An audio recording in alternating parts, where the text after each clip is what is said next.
जरूर रखें। और सावधानी रखने की सबसे बड़ी जगह तो एक ही है, अदानी ग्रुप के शेयर। अदानी ग्रुप के शेयर आज फिर से कमजोर हैं। क्यों है कमजोर? क्या कुछ और नई खबरें आ रही जिनकी वजह से अदानी ग्रुप के शेयरों पर उतार चढ़ाव और दबाव दिख रहा है? अरमान हमारे साथ हैं इस वक्त बताने के लिए। अरमान बताइए।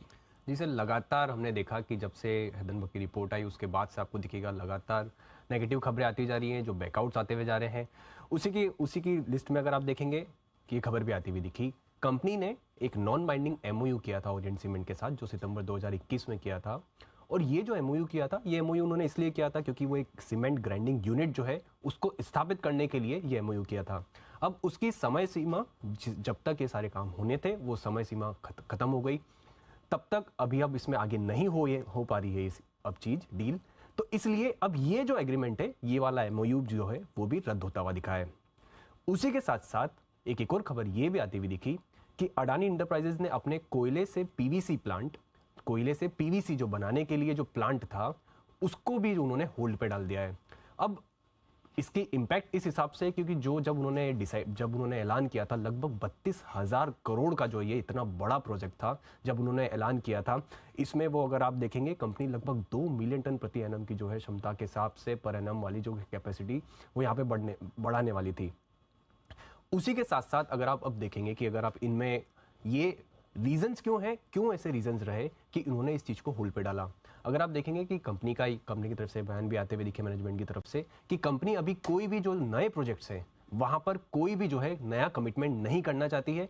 वो ये चाहते हैं कि जब तक ये वॉलेटिलिटी पूरी नहीं सही हो जाती तब तक वो किसी भी प्लांट में कोई नया निवेश जो है वो नहीं करने वाले हैं।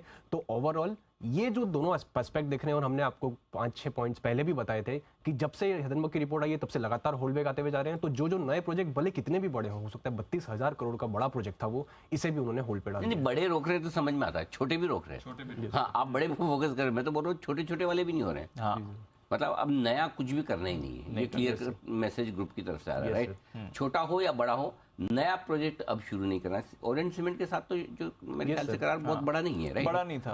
वो तो एमओयू भी था। मतलब वो दोनों मिलके वो जो प्लांट वो बनाने वाले थे। तो मतलब 32,000 करोड़ का हो या 320 करोड़ का हो, जो है वही संभालना है, नया कुछ नहीं करना है। ये एकदम क्लियर कट ग्रुप की तरफ से मैसेज आ रहे हैं, क्योंकि एक के बाद एक जो पुरानी डील्स जो पाइपलाइन में थी, हो सकती थी, होने वाली थी, वो अब कैंसिल होती हुई दिख रही है आपको।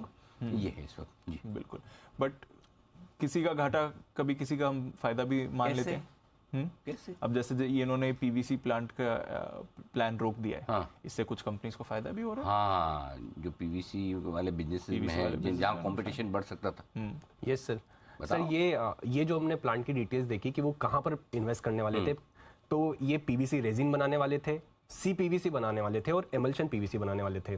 तो अब ये जो इतना बड़ा प्लांट है, अब ये नहीं आ रहा है या फिर अगर होल्ड पर चल गया है, तो इसमें कुछ कंपनियों को बड़ा फायदा हो सकता है इससे।